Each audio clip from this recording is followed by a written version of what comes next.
when I'm bringing a project to you, how many iterations should I expect? Um, it goes back to the complexity issue of like if it's a, and a lot of people will say this. They'll say, "Hey, Brandon, I don't want this to be complicated. I just want you to make a simple version of this. Just simplify it, okay?"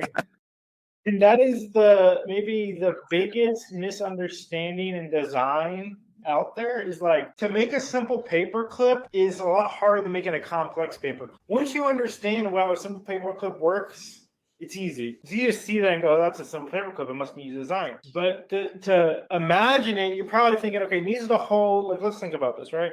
We want to hold two pieces of paper together. Okay, we can squeeze them together, we can put a pin through it. All right, if we squeeze together, you probably need some kind of spring action, right? So then you start thinking, looking at like clamps, and then you start to say, well, we don't need all this. We don't need it to be this big clamp. We can go with something smaller. And you start to slowly remove parts over iterations. It's not, no one's sitting there saying, hey, let's make this more expensive and more complicated. That's never been a conversation that I've had with a client or clients have with me. Yeah. It's always a simple. And over time, you start to figure out, hey, we don't need this part. We can remove this part. We can redesign this. And it takes the best minds to make things simple. And the simpler you make it, typically the more iterations, and the smaller, more compact, the more iterations it takes.